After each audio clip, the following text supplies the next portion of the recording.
There it is. That's the Andor that I love. So let's talk about it.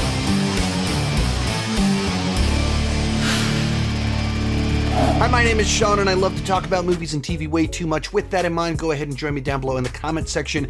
Share your thoughts on the latest 3 episodes of Andor. This will be a spoiler discussion. I'm going to be talking about my thoughts on all of it, and that dives into very specific plot points that happen, so just be prepared. If you haven't watched the episodes yet, go watch them. Come back, join the discussion over here. And this isn't really intended to be a proper review or anything like that. I don't really like doing week-to-week reviews of TV shows because week-to-week on TV shows, they frequently offer a lot of the same stuff, so all you're really doing is talking about 1 or 2 plot points. And that's just not as interesting to me.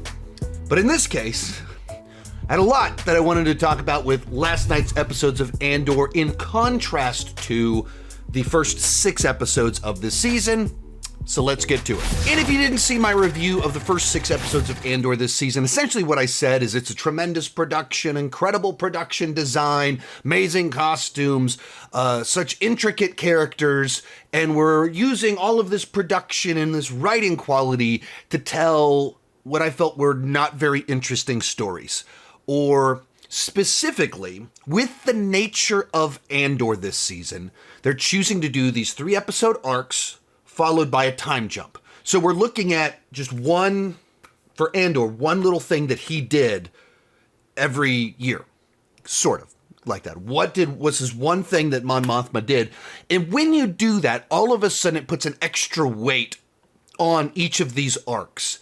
And it makes me a little bit extra critical in the sense that the first 3 episodes, Andor stole a TIE fighter, TIE interceptor, I don't remember which one it was, and brought it somewhere. Did that TIE fighter matter? No, it did not. But he got it. He got it, and he showed up just kind of in time to save most of his friends, but not all of them. But it didn't matter in regards to anything grander, really. I understand their implications and I understand that, but it's just like this episodic little plot of him stealing something and getting caught up in the middle. And it took up 3 episodes, a quarter of our season. And if that's the one thing that he does for a full year, it's not that interesting. And then the next section, Andor goes to our main planet, decides not to do anything. So in the first 6 episodes, he steals a ship that doesn't really tie into anything, and he goes to a planet that does tie into things, but chooses not to do anything. And so, like in 6 episodes, he hasn't done anything that's a part of the grander story. We're developing the character and the reluctant hero, and he keeps getting pulled. I get it. But also, when you only get one little story for every year of his life, we do 2 years of his life, and it's stealing something that's just very inconsequential and not doing being a part of something that is consequential. He hasn't done anything consequential over 2 years and half of our season. And, 3 episodes are dedicated to Mon Mothma at a wedding. Those were my criticisms of the first half of the season. I just don't understand why these are the little episodes that were of their life that we're zeroing in on. This wedding is worth 3 episodes. This TIE fighter is worth 3 episodes. And then we got arc number 3, and I went, there, yes, this is the Andor that I love. This is the thing right here. This is what this show can be so great at when it does this. The gap between my feelings and excitement level for first 2 arcs and what we just got is pretty dramatic, because it's this frustration of that was really well made, inconsequential story. Some of it was set up, and we needed some of that backstory to do this cool arc, but so much of it was just really? That's the best, most interesting that you got for me? And then last night hit. And the first episode's kind of slow burn setup, but dramatically more interesting setup than the first 6 episodes of the season, where you can really clearly see each scene, the tension is building. We're cutting to all these different groups and feeling the danger, feeling that this powder keg is about to explode. And Andor is detached. He doesn't want to. He wants out. He's in pain. He's really struggling. But there's something that happens that makes him, I'm going to step into the middle of this. And you just feel all of it. And then that leads into the next two episodes that are, maybe the two best episodes of the show thus far. Might end up being the two best episodes of the show. Where finally we get everything boils over, everything explodes into violence in classic Andor fashion of that middle episode last week. Just each scene, each moment, each line of dialogue, every cut, you just feel the tension ratcheting up. And something really bad's going to happen. And see Andor's trying to get involved. And is Andor, in his attempt to, on his, monovision, I don't like her, I'm going to kill her. Is his, tunnel vision, is that going to be the thing that sets this whole thing off? Is it just pure evil? Will it be the crowd? Someone in the crowd is the one. And, thus far, we're singing songs, we're chanting, a couple things are being thrown, but it's pretty minor. But you just feel it. Characters are moving all around. And then one of the key things in this episode that I think pushes it that much further, right before everything explodes, Cyril, antagonist all the way up to this point the entire time. Always a company man for the Imperials. Not a good guy. And in this episode, they cross the line for him. He gets to that moment where he realizes, wait, nothing that we are doing here is for the good of the people. This is not keeping order in a chaotic world. It's not pushing back rebellions. We are in the process of absolutely destroying a planet. This is not what I signed up for. And you have that face of the person that was okay with so much of the totalitarian, fascist, imperial government. So much of it he was okay with, so much of it he was a part of making happen. And then he's in a context where he realizes, oh crap, we're the bad guys. It's not he believed in what he was doing. He had his own ambitions, his own cause, everything like that. And going down this path, and then realizes, not only is he the bad guy in the story, the person that he loves has been lying to him about it. And she is not just complicit, she's the architect of the worst of this and is defending it. And wait a minute, that's the thing I've been longing for, is to be in her position. That's not what I want, though. This is not what I signed up for, both in this relationship and right before everything it crescendos and explodes. Even someone that all along the way has been on the wrong side, I don't want anything to do with this, walks outside into the chaos, and then of course it erupts. And it's I think even some of what makes it so perfectly set up is that somewhat you've had this, with the time jumps, we're able to establish this is a year of building tension. And then in these two episodes, you're really feeling how present it is. And you're just walking through a crowd waiting for something bad to happen. And you get to the moment where you realize it doesn't take you need something to happen that's big, but it doesn't have to be that big. And so it's one blaster shot. It is one sniper shooting one of his own people, thus allowing these riot cops and riot Imperials. Wasn't crazy about the fact that Imperials in the world of Star Wars are using, the same riot gear that they have here in Austin, Texas. I like things Star Wars to be a little bit more distant and Star Wars-y and otherly. But besides, that's my one criticism for these 3 episodes. It takes one shot, and then they're justified in firing back. And as soon as they're firing on a crowd, every violent person erupts. And there's all sorts of, the best of Star Wars has a deep understanding of sociology, anthropology, diving into human nature and behavior and patterns and things like that. And you can read books read books from Malcolm Gladwell. And he's talked about the nature of how does a peaceful protest go from a peaceful protest into like utter chaos. And walking through the mindset of, you have this big group of people, and there's only one person in this crowd that's willing to make the first violent action. But there's someone else in the crowd. They won't take the first step, but if someone else does, they'll join in. And then if two people join in, there's a person, I wouldn't be the first, I don't want to be the second. But if a couple people are doing it, I'll join in. And the way that violence, like, what does it take for someone to join in on the chaos and the violence? What does it take to push it over the edge for an individual to choose to go down that path? And you have this episode that so perfectly captures that. It's peaceful but really tense and set up for a disaster, where there's a bunch of people that are peacefully protesting, but they really want to lash out at these people oppressing them. And that they're not going to fire the first shot, but they have their blaster. They're ready to fire if someone fires. So Sniper on his own takes out his own team. So they fire back. And all those people that all they needed was some violence from the other side for them to join in. Imperials fired on the crowd, I will step in. And then that ricochets of now of how that plays out. And that's how these things happen. And you have this otherworldly story that suddenly feels very real, present, and relevant to our lives. And that's it's a great sequence, thrilling, horrifying.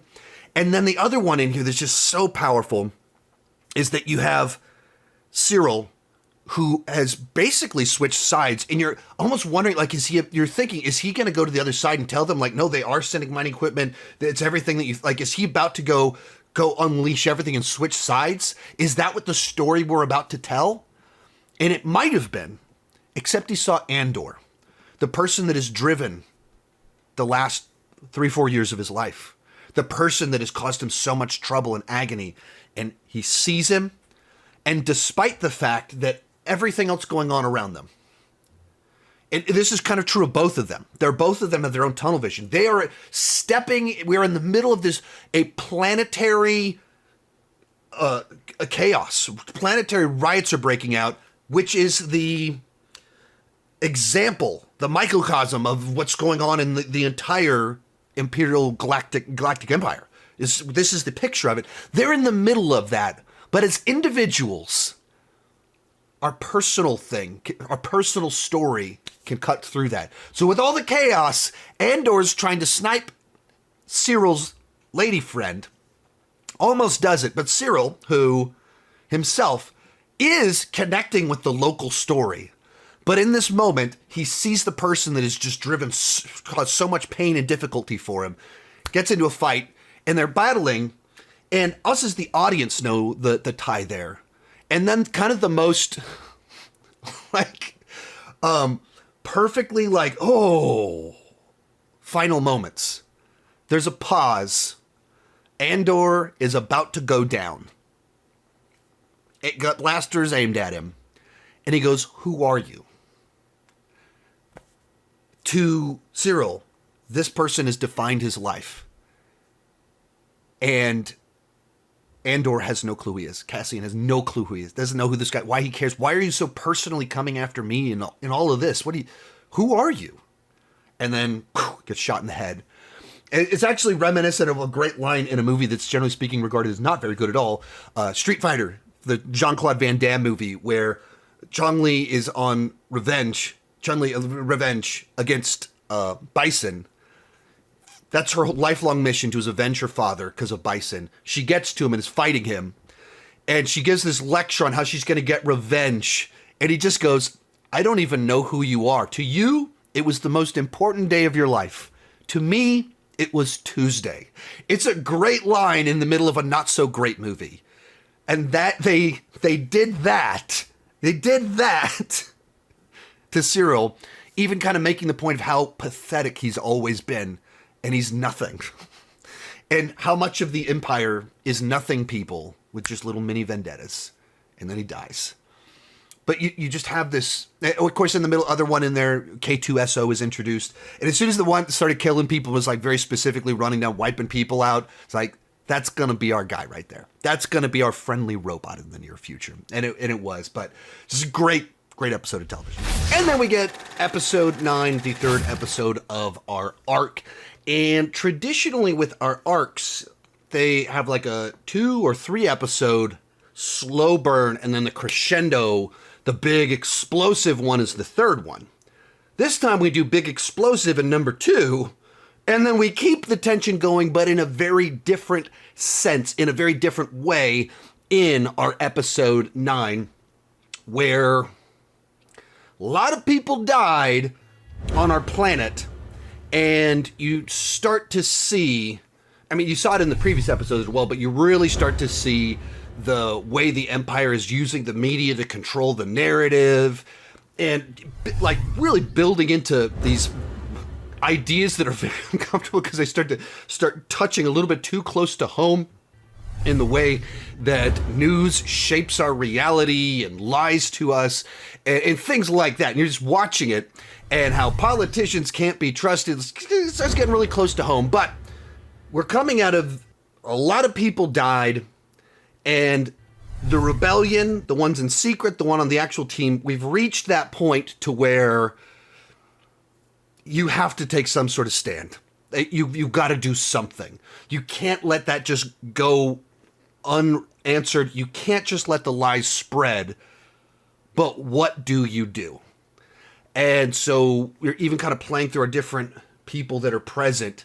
And big one, Bail Organa, who is obviously much smaller presence on the show, and Mon Mothma, 2 characters that, in the grander scheme, have significant relevance to our rebellion. And Bail, we know, is not the one that leaves the Senate position and his proper respected role to go to the rebellion. We know that. So he's got to stay in place and have his ultimate fate. And she needs to find the way. Well, how do we get from where we've watched her this entire show to where she is in Rogue One in the original trilogy, where she is in the briefing rooms telling our fighters the mission that they're going on? How do we get from weddings, there's a fly in my face, get from weddings to that? And as much as all of this has been set up to this moment, this is the moment. This is the time. And her final mic drop of, all right, just so you know what side I'm on, it's all about how do you have someone in a position, a respected position in the Empire, in the Senate, go from that and make it clear, use that to transition to this. And we use the massacre as our moment. But how do you get to say how do you get your mic drop moment with this much security and everything going on and this much corruption? And once again, like a perfectly crafted, just tense episode of Andor. We know who you can trust. We know that he's on the right side. And as much as he doesn't necessarily want to be in this world, he is. And when he goes on a mission, he's in it. He's going to do it. Luthien is much less trustworthy, in particular with Mon Mothma, who just doesn't know, what are we doing? Like, are you just putting me in line? Are you going to sacrifice me? You've sacrificed other people. Who can I trust? And in this position to where the current escape plan is with Bail's people. And we know we can trust Bail, but she's not leaving with him. She's leaving with his people. And then, like, can they be trusted? And everything, like, just like the paranoia and being she's about to put herself out there immediately as vulnerable as can be. That if what we're about to do, if she does this thing and doesn't get out of there, if she trusts the wrong person, if she makes the wrong turn, she's dead. And maybe worse, maybe she's tortured into giving everyone else up, and it all comes crumbling down. And that's where you just set up the perfect paranoia that the person that shows up that we know she can trust, she's never met before. Now, for us, that's really fun because we've been on this journey this whole time and finally they merge up, they meet up. That's fun.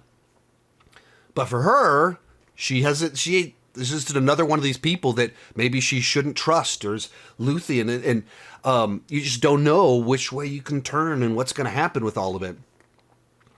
And leading to just a great true thriller in Star Wars. There's some action, but it's a thriller. It's about that edge of your seat tension. Like, what is she going to say and how will they respond? And so she goes up and gives this speech that, once again, it's just like you're listening to it and you know it's working because you're like, all right, get to the point. You gotta say the stuff. You gotta say, like, you can't just talk about how truth is fluid and it's not trustworthy anymore. Like, what is the truth? Say the thing, because they're about to cut you off and you're getting nervous that she's not gonna get to say the thing. That means it's working. That means they have effectively set up this little tense situation.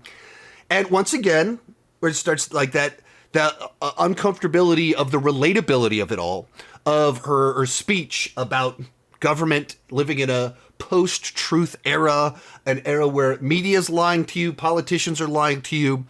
And I think that so much of it is that whichever side you're on, you can point to the thing where that was true of when the person you didn't like was in power. You can point to the crazy. You can point to the lies, the misinformation. Which one is more so? Who cares? Point is, it's true. Like, there's a reality to it that's very uncomfortable. And these lines that you'd be like, yeah, you could almost daily just take that one and post that on the internet to refer to the latest crazy thing in the news for the last 25 years, maybe forever with all of politics. But it, like, now, in particular with the age of social media and so much chaos of news, like, it's so true, so relevant. So she gives her mic drop speech, and right as she says the name and calls out the Emperor, gets cut off and has to jet out of there. And once we get our edge of our seat stuff, and the some of the fun of it is that Cassian does several things in it where he kills two people during the escape. He shoots two people essentially in cold blood, and in both moments, to both him and to her, it is abundantly clear that is an Imperial. Or in the one case, the Imperial's like trying to arrest them, and so then he shoots someone trying to arrest her. In the other case, she says, yeah, that guy's an Imperial spy. That guy is... And so she says, that guy's trouble. And he shoots the person that's trouble. And in both cases, she's like in shock. For us, we're not in shock because we've seen Cassian... We've been on the front lines of this thing all along the way.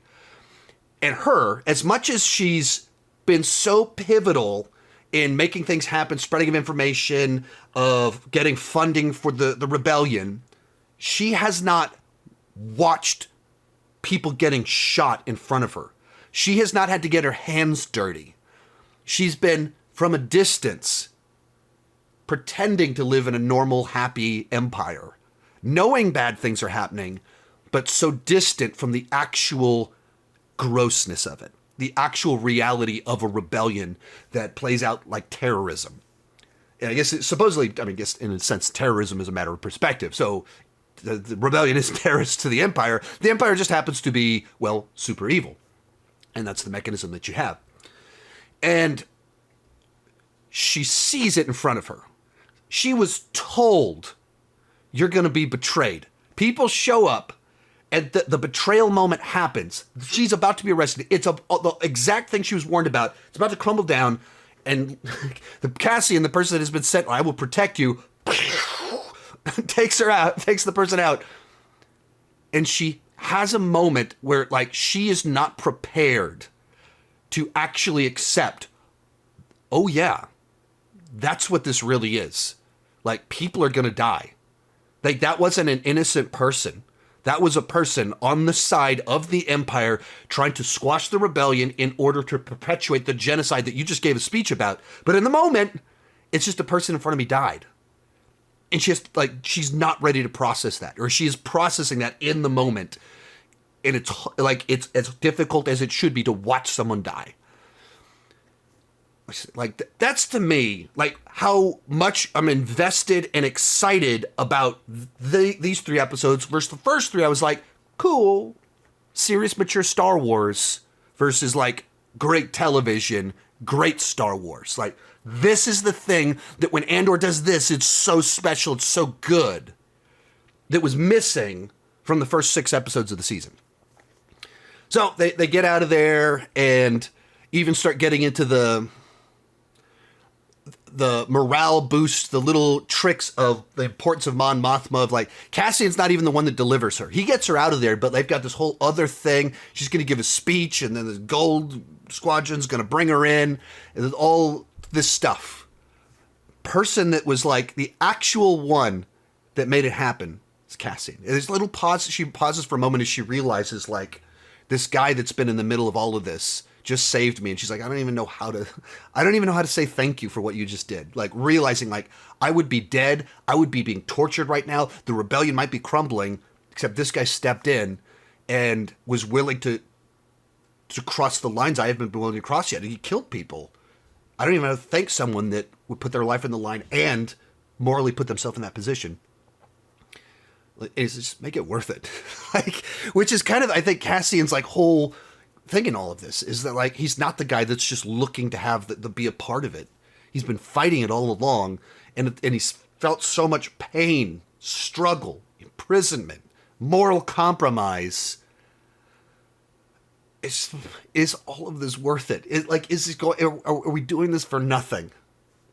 Which somewhat, when you realize when you know the end, all those moments are like, have that extra weight to them of like, I guess anyone watching, you've seen Rogue One. Rogue One spoilers. You know that he dies, never having seen the fruits of his labor. That, like, the end of his story, the end of Andor's story, is the start of Star Wars. And you put it in those terms, and you think about it in that, like, everything that he was working towards, he never got to see it. Even if he lives like one more week or whatever, he sees this Luke emerge and blow up this thing, and everything was worth it. And he never got to see that. So make it worth it. And he never, ever got to see that moment. It's just like the heartbreak that is his life. So you get there, and he wants out. And you can tell, we've known that his lady friend's position on this is quite different from his. And he's like, I'm out. Let's go off and leave this. Let's be happy together. And he's always been about, I want to be able to make my choice. I want to make my choice. And the choice that she makes is interesting because on the one hand, she makes a choice for him. She makes the choice, you cannot have the thing that you want. You're going to quit the rebellion to go off with me and have a happy life. I can't make that choice. And I can't be the reason you make that choice. So in that regard, she takes a choice away from him. But also it makes it so if he chooses to leave, he's not choosing to leave to join her. Like, that culpability of taking him away. She took, like, I'm going to lose the thing I love the most so that that person won't make a terrible choice because of me. The complexity of the decision making is interesting, and the relational dynamics of it, like, fascinating and interesting. What is this final arc? How do we go from this moment to the introduction of Andor in Rogue One? What does that look like? And that's, I don't know. Can't wait till next week. Here's the biggest compliment that I can give these episodes. Towards the end of episode 9, my wife turns to me and she goes, this is the world building I love in Star Wars. Really important note here. My wife, she watches tons of stuff with me. She's game to watch. She doesn't watch horror with me, but outside of that, or ultra-violent, like revenge stuff, she's not going to doesn't want to watch the first John Wick with me, but she'll watch some of the other ones with me because she don't want to watch a dog die. But she'll watch along just because she's fine watching, but she's not one of us. She's not getting on the internet to talk about things and hear, like, she's not this, doesn't do this. She didn't start a YouTube channel to talk about movies and TV. I did. So she doesn't normally chime in fluidly, just trying to want to talk about all of her thoughts on the things we just watched. It isn't even done. She's like, this is why I love the world building here. It ends, and she just starts like diving into what she loved about these episodes of Star Wars. And like talking about, that was really great television. It was just like really engaging. You're watching it and you're hooked. You can't stop watching. And that my wife was doing that. Not me. Not like me. It ending and be like, what did you think? What did you think? Me trying to pull her in. That happens every week. That happens every day. It ends, and she just wants to talk about it. She's excited to talk about Star Wars. That's not normal. You know, we didn't finish Skeleton Crew, and she's like, let's talk about that. That did not happen. And she enjoyed Skeleton Crew. She enjoyed watching early Mandalorian with us, but she watched this, and she was like, that was just really great television. That was something special. And it has this depth of world to it. That it's not just we're on a fun adventure, but you're really like unpacking the reality of a rebellion against a tyrannical government that controls everything. And it's doing it in a way that is very Star Wars, but so relatable.